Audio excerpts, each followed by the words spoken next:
Hello and welcome to a special interview for The Wire supported by Glenlivet Books. As we start 2021, there's a critical issue I want to focus on that simply hasn't got the attention it deserves. What does it feel like to be a Kashmiri, a Muslim, and an Abdullah in Narendra Modi's India? My guest today is the former Chief Minister of Jammu and Kashmir and Vice President of the National Conference Party, Omar Abdullah. Omar Abdullah, let's start with Kashmir. As we enter 2021, how would you describe the mood of the people in the valley? I think it's a mixed bag. There is obviously a lot of pent up resentment and anger at what happened in August 2019. There is a lot of disappointment with the way in which changes have been made to Jammu and Kashmir subsequent to that, particularly with regard to the domicile law, the land ownership laws, and the continuous denial of 4G mobile connectivity to almost the entire population of Jammu and Kashmir. Even governance has been a major issue of concern. If you see the response of the administration to the recent heavy snowfall, it's been pathetic by all accounts. Even the BJP people in Kashmir are calling for inquiries and an assessment of where money was spent in snow removal because the response has been so tardy. So I think on the whole, people are deeply dissatisfied with every aspect, governance, as well as the political changes and the way in which Jammu and Kashmir has been handled. Let me dig a little deeper. Not just in August 2019 and with the subsequent lockdown thereafter, but even earlier, people of the valley have felt that successive governments in Delhi have not treated them fairly. Today, has that 70-year-old sense of not being given your due, not being given your share, does it mean that today people don't think of themselves as Indian? Do they even want to be Indian? Look, Karan, there's always been a section of population that does not identify with India. And this is not a product of August 2019. It's not a product of the elections of 1987. It's been there ever since accession in 1947. The quantum of that population ebbs and flows. There are times when that section of population is much smaller, particularly like when you had the dialogue that was initiated during Atal Bihari Vajpayee's time, or then the way in which Dr. Manmohan Singh handled Jammu and Kashmir. There have been other instances going further back, or when relations between India and Pakistan have been relatively better. But there has never been a time when there hasn't been a section of population in Jammu and Kashmir that does not identify with India and doesn't see themselves as Indian. I think it would be fair to say that that section of population has grown after August 2019, contrary to this government's claims, because they went around beating this drum that secessionist sentiment would disappear after August 5th, 2019. I think contrary to that position, it hasn't disappeared. In fact, if anything, I would believe that it's grown. Has it grown sizably? Has it grown appreciably? Look, there's no way of assessing whether it's grown appreciably or sizably. But if you see the number of youngsters that are willing to join the ranks of militants, that number has grown. If you see the number of people that participated in local body elections and compare it to the number of people that participated in assembly elections in 2014, ordinarily one would see that panchayat or local village level elections would see a higher turnout than assembly or parliament elections, particularly if you look at the 2011, 2012 panchayat elections in J&K. The population that participated in this recent election was much lower. So you can draw your own conclusions from that. The BJP draws a very distinct conclusion. They say that people in Jammu and Kashmir, they're talking specifically about the valley, have accepted the changes of August 2019, A, because there have been no major popular protests, and B, because of the participation in and the successful conclusion of the District Development Council elections. How Well, strenuously would you question that? that's always a very dangerous conclusion to draw, because in effect you're incentivizing protest. You're telling people that unless you come out on the streets and actively participate in a violent protest, your anger will not register. And we will not recognize the fact that you're unhappy with the decision. Look at the election results. I mean, if the people were happy with what happened on the 5th of August 2019, at least the section of population participating in the elections would have endorsed the BJP or their locally created regional party that was set up post August 5th, 2019. But a resounding mandate was delivered to the People's Alliance for the Gupta Declaration, which has opposed what was done on the 5th of August and which is actually through the courts trying to actively undo what was done unconstitutionally to Jammu and Kashmir. So I think the fact that you haven't seen protests cannot in any way, shape, size, or form be linked to popular acceptance of what happened. I mean, look at the number of security forces you flew into the area. Look at the stringent lockdown. The fact that you arrested people not in the dozens, but in the hundreds or perhaps even in the thousands. So you create or you allow no space for popular dissent. I mean, even my aunt, 15 other ladies whose average age, I dare say, would probably be above 60, 65. Even they were taken away and arrested and kept for a night in central jail simply because they were holding a silent protest against what happened on the 5th of August 2019. So, I mean, if you don't allow space for dissent, you can't then turn around and say, well, there's no dissent and therefore people are happy. In which case, tell me, Omar, how do you believe the people in the valley view the central government? And in particular, how do they view Narendra Modi and Amit Shah?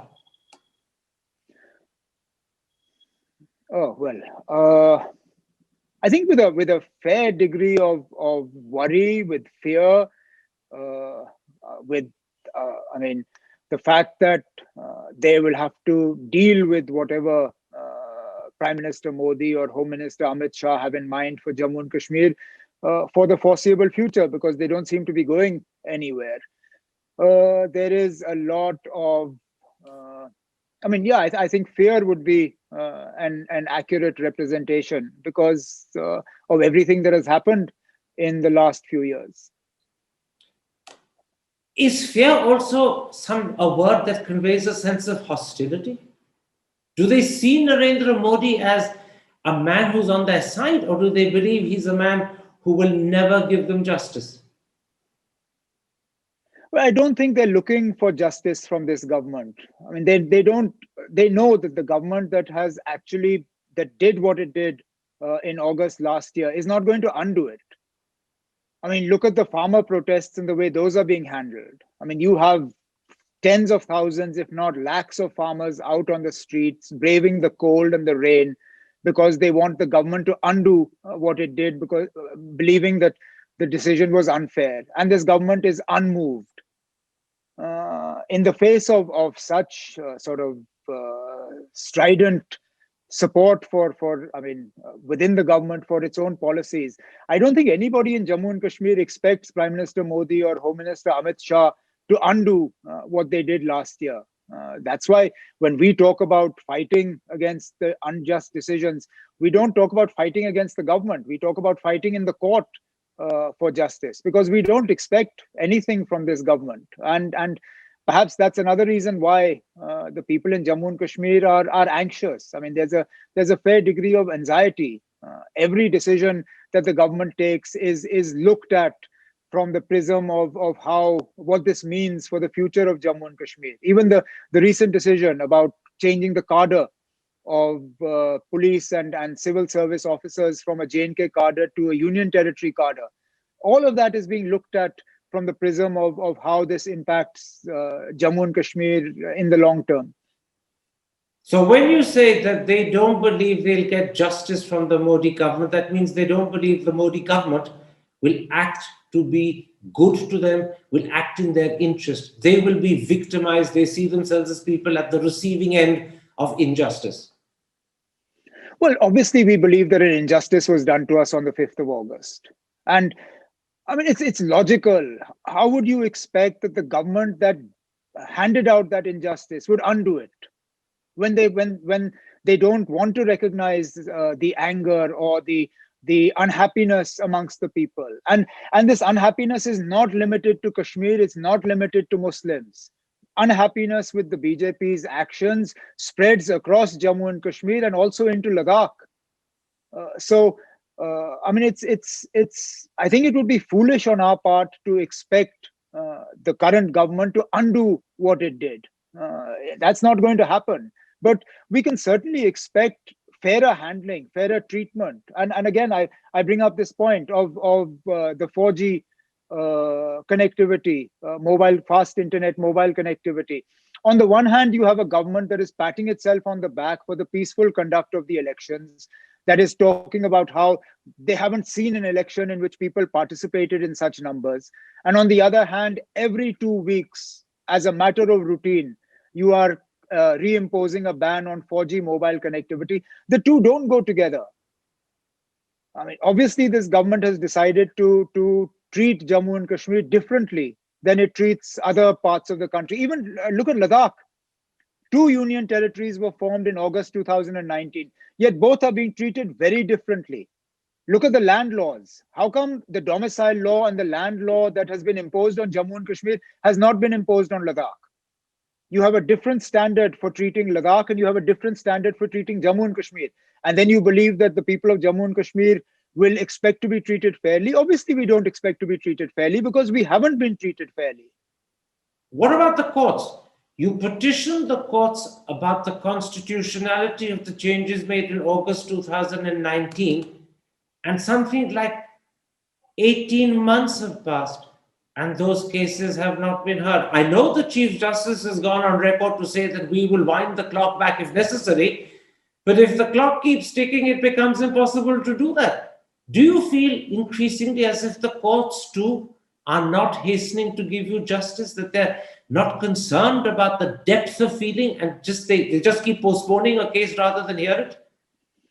Look, I understand that, I mean, COVID has created some problems for the courts, but at the same time, we see a certain degree of urgency with some cases, but a complete lack of any sort of urgency with cases like the petitions filed regarding the changes made to Jammu and Kashmir, and that's inexplicable.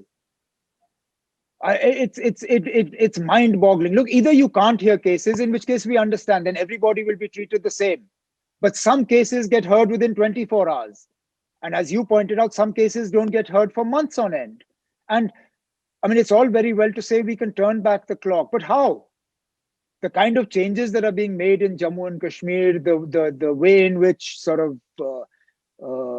the previous positions are being completely dismembered, there will come a point where you will not be able to turn back the clock. And then what? Do we then have to accept everything as a fait accompli? So we would like to see a greater degree of urgency, and particularly on such an important constitutional matter as the one that we have filed in front of the Supreme Court. We believe that what was done to Jammu and Kashmir was unconstitutional. It was illegal. And we want the Supreme Court to hear it. You know, the Supreme Court is an institution most Indians south of the Banihal have enormous faith in. Are Kashmiris north of the Banihal losing faith in the Supreme Court? Do they feel that they are being treated by this court differently to the rest of the country? Well, they're certainly looking at the Supreme Court and wondering why cases like the ones filed with regard to J&K special status are not being heard. It's not escaped their attention or their notice that some cases are heard overnight and some cases not heard at all. I mean, even habeas corpus matters lie pending in courts for weeks on end, sometimes months on end, without being disposed.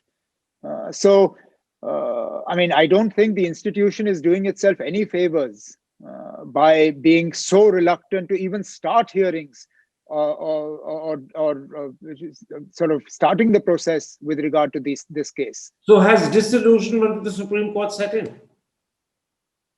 Well, I wouldn't go so far as to say that, but it will happen. Let's come to your We family. expect institutions like the Supreme Court to be free from political bias, where the law speaks for itself. Now, it is only the Supreme Court that can sort of give us a reason to be hopeful. It is the Supreme Court that can allow us to believe that our faith in it is not misconstrued, is not misplaced. And it is only the Supreme Court that can turn around and tell us that our faith in the Supreme Court is misplaced or wrong. It's for the Supreme Court to decide what it wants.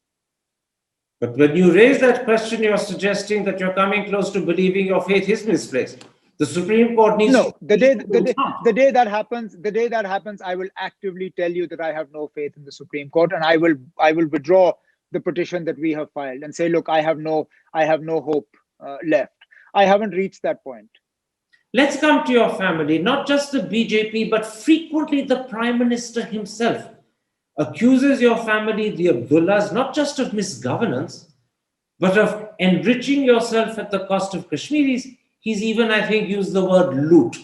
And yet, I recall that in 1947 and again in the 70s, your grandfather, Sheikh Abdullah, was called by the government in Delhi the savior of the state. And again in the 90s, when militancy was raging, your father, Farooq Abdullah, was called by the government in Delhi the savior of the state. How then today does your family look at and explain to itself the different perspective with which you're viewed by the government of today? Oh, that's very easy to explain. We are in opposition to this current government, and facing their accusations and charges is not unique to us. Almost every political party, almost every politician of some standing or the other is at the receiving end of this government and its agencies because they are opposed to this government.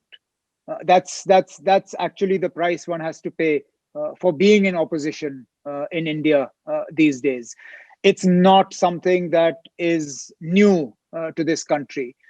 In this respect, I think this government has taken a page out of the playbook of Mrs. Gandhi's emergency. The only difference is she had the guts to actually announce an emergency. This government is doing everything but announce an emergency while doing almost exactly the same. But they're calling your family corrupt. They're saying you've looted the state. That's fine. Look, sticks and stones will break my bones. Names will never hurt me. As I said, this is part and parcel of doing opposition politics in India today. Unfortunately, it's not just politicians who are attacking your government. Significant sections of the media treat the Abdullah family as synonymous with everything that's gone wrong in Jammu and Kashmir. They accuse you of being anti-national. They say you're pro-Pakistan. They question your identification and your loyalty to India. What does it feel like to be an Abdullah in Narendra Modi's India?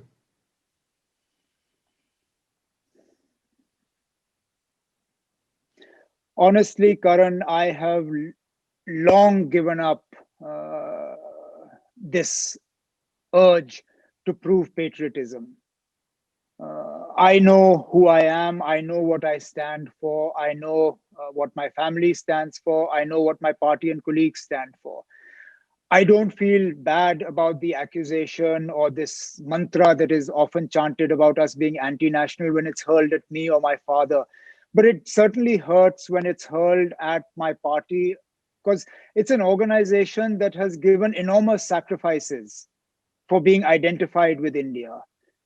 In only the last 30 years of militancy, we have lost thousands of colleagues, from grassroots level workers to ministers, MLAs, and others. And they have all given their lives because we as an organization did not see a future for Jammu and Kashmir outside of the Constitution of India. That whatever we demanded from within the four walls of the Constitution. So, it's very difficult to reconcile this sort of anti-national tag with the sacrifices that my colleagues have made simply because they weren't anti-national. But I mean, what can you do? How many times and how often are we supposed to stand up and state who we are. It makes no difference to them, and as a result, to be honest with you, I've stopped caring about the tag.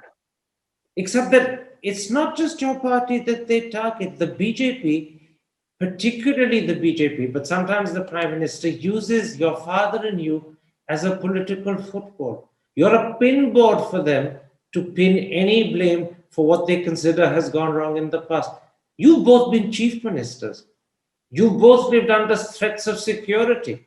Does it not hurt when now the government calls you not just anti-national, but treats you and your father like political footballs to be kicked at will for their purpose? Well, does it hurt? Yes. Is it something that one is, I guess, used to now?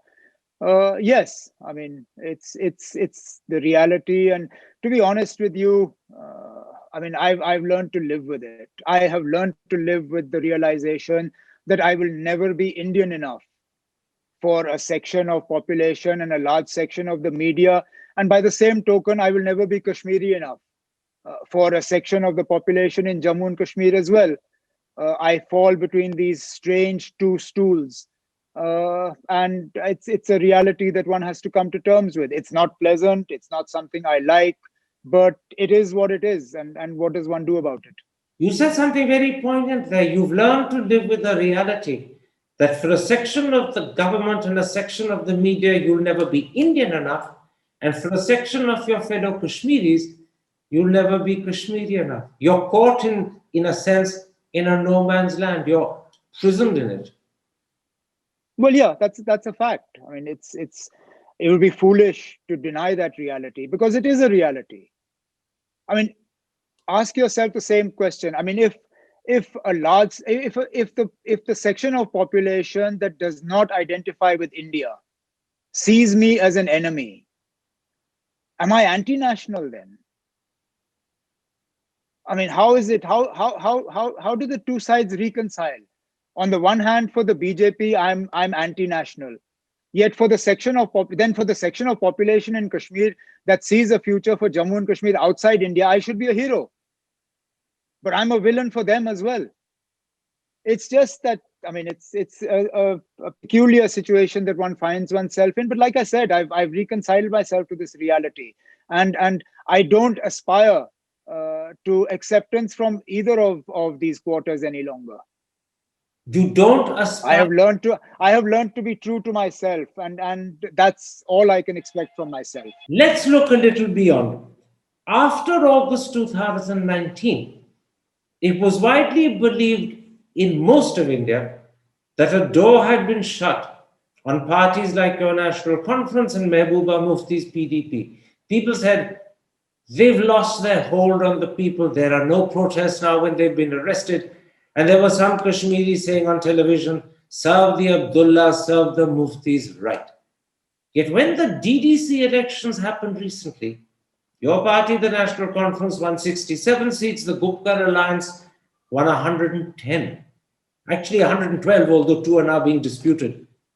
Do you believe that you've rehabilitated yourself in Kashmiri hearts and minds?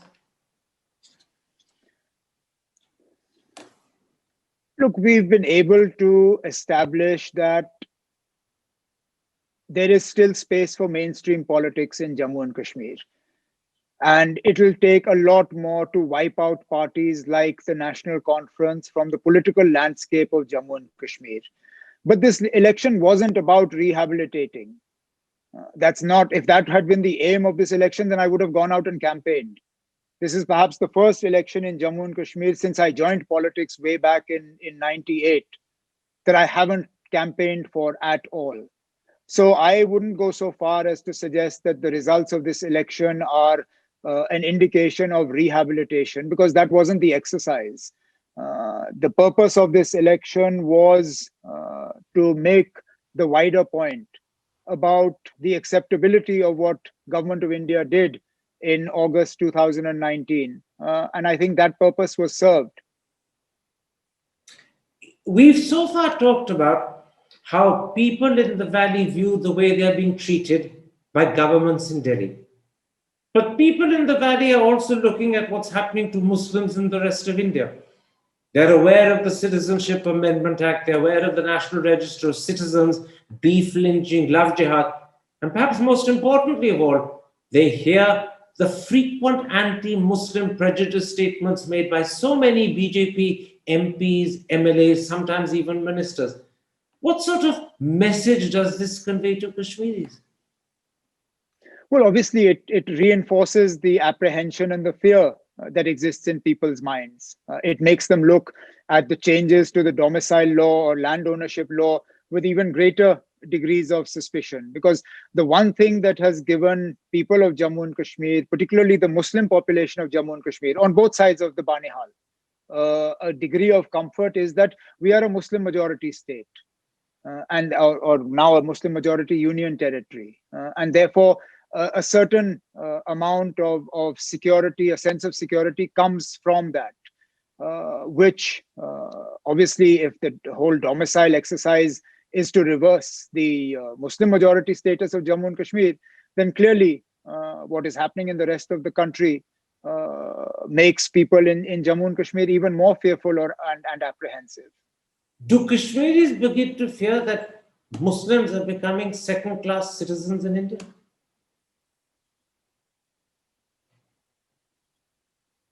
Well, I think that's a reality. There can be no debate over that. You mean that it's a reality that Muslims are second-class citizens? There can be no debate.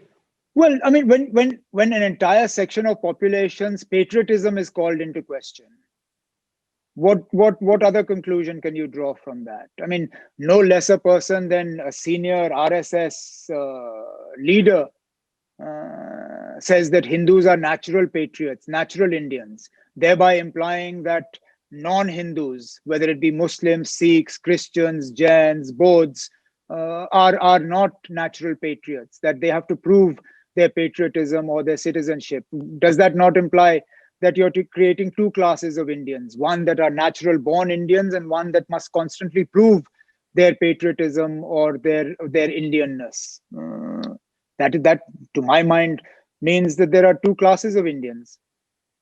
And Kashmiris see themselves as Muslims, victimized, and they see themselves as Kashmiris, victimized. In other words, they suffer a double whammy, both as Muslims and Kashmiris. Well, it's very easy to vilify Kashmiri Muslims. It's the easiest sort of card in the deck to play. You just have to look at a Kashmiri Muslim and say, oh, you're saying all this because you get your instructions from Pakistan, and that's it. The tag sticks, and there's nothing you can do to remove it. You spend a lot of time in Delhi. You spend a lot of time in Kashmir. Do you think anti-Muslim sentiment, anti-Islamic sentiment is increasing in India? Look, I have no first-hand sort of experience with it, but then I don't sort of move around as much, or I wouldn't be exposed to it in the kind of position that I'm in as a normal everyday Muslim in the rest of India would. So I think it would be unfair on my part to pass judgment on whether this is a reality or not, given that I have no first-hand experience. But yes, from all accounts, it's not easy being a Muslim in India today. When you say you have no first-hand experience, you're saying that you've never experienced in the last 1 year or 18 months prejudice because you're a Muslim. Yes, that's also perhaps on account of the fact that for 8 or 10 months I was locked up. So it would have been difficult to have experienced it in those conditions. But no, my experience, my sort of place in society is not typical of Muslims in India. How many Muslims in India have been chief minister? How many Muslims in India have been chief minister of a Muslim majority state, have been members of parliament? So, I mean, I belong to Jammu and Kashmir. It's a very different experience being a Muslim in Jammu and Kashmir to being a Muslim in, say, UP or Rajasthan or Madhya Pradesh or somewhere like that. And I wouldn't want to minimize or sort of underplay what happens to them because I have no first-hand experience of it. But when Kashmiris read about what's happening to Muslims in Madhya Pradesh and UP, the beef lynching, the love jihad, the deliberate targeting of Muslims because they're Muslims, the fact that when they protest, their houses are destroyed, that doesn't happen to other people who protest, that's been happening in UP. Do Kashmiris begin to say, what country are we a part of where to be a Muslim means you don't get the same status as anyone else? Does that thought occur? I don't think it's just Kashmiri Muslims that feel that way. I think there is a sizable population in India that is uncomfortable with that, and that's not just Muslim population.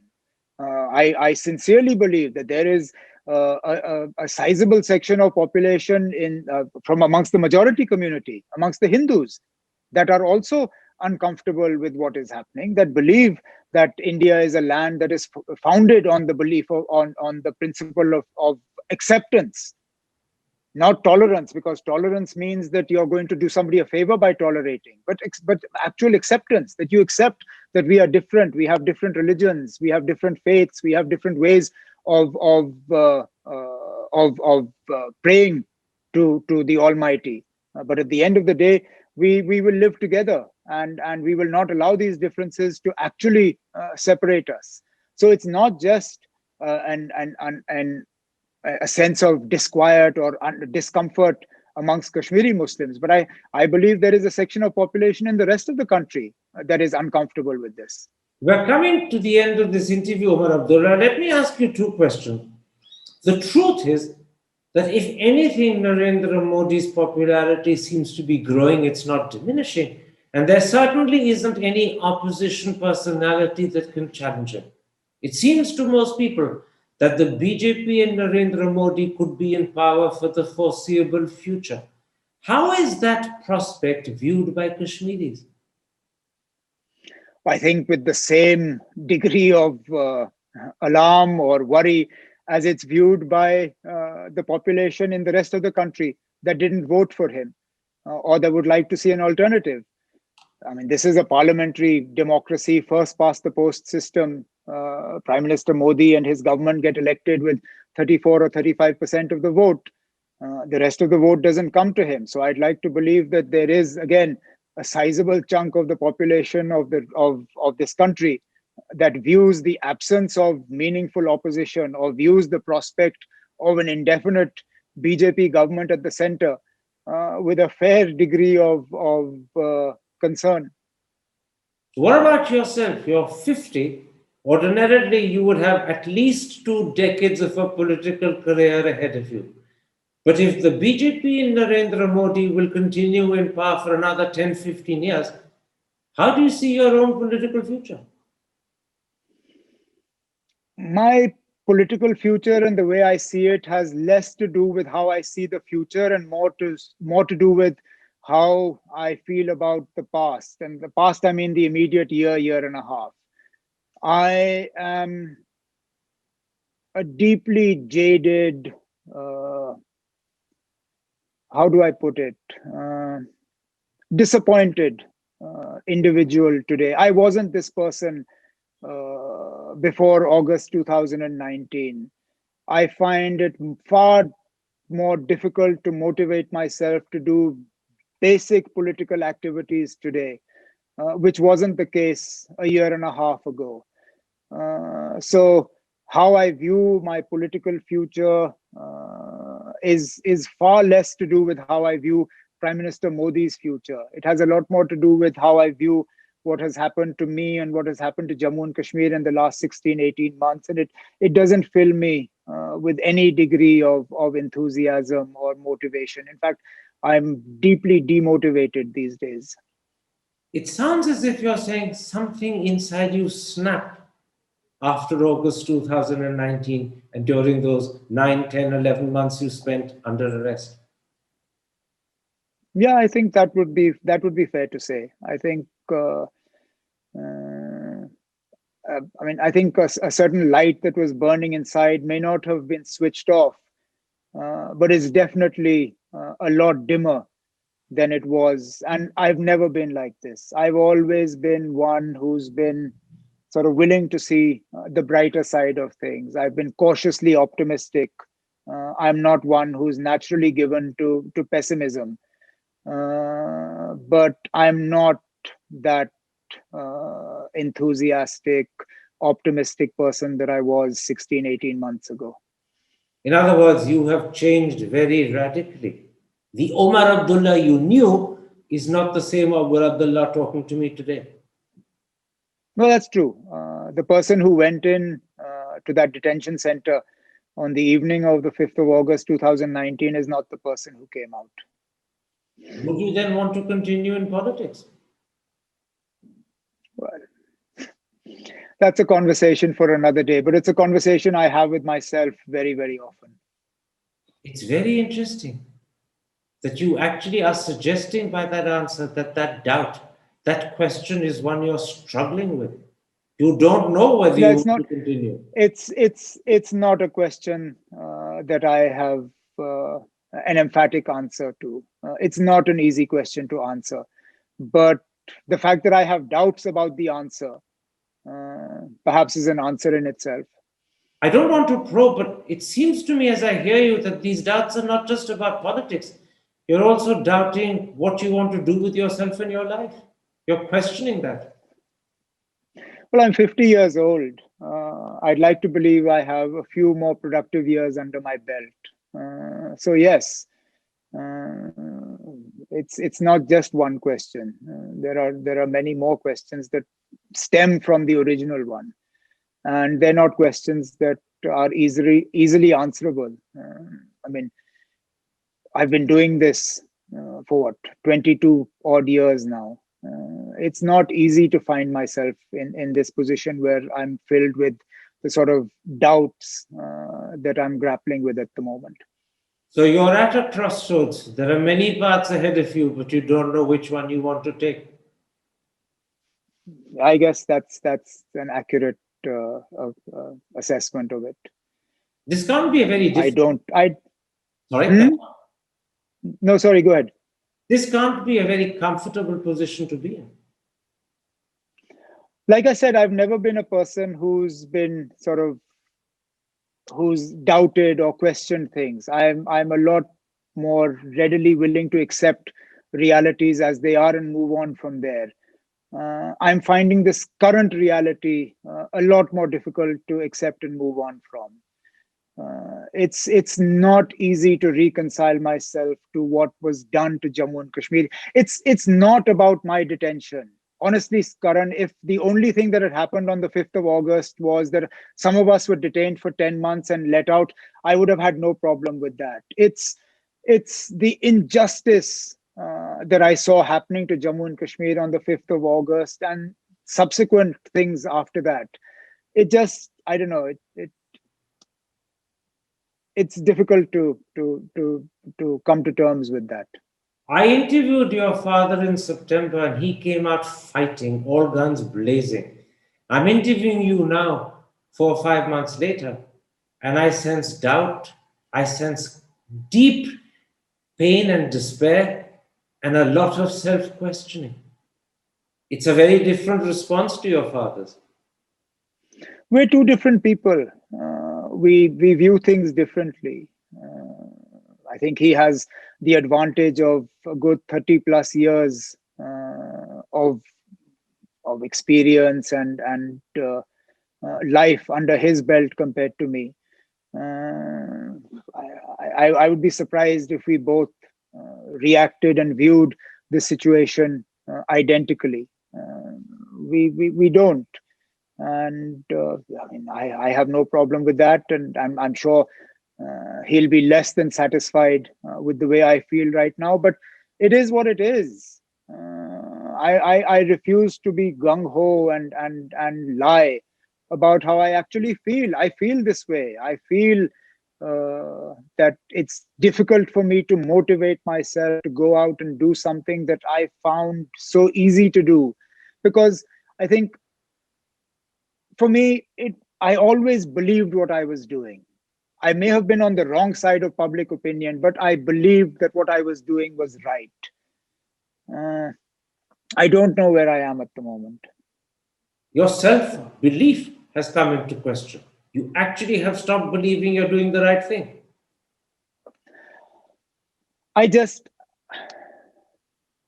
like I said, Karan, there are no easy answers to the questions that swirl around, but we'll see. Omar Abdullah, for talking to me so openly about matters that are so deeply personal and must also be painful to have to share with outsiders. Thank you very much indeed. Take care, stay safe, and may these clouds part quickly.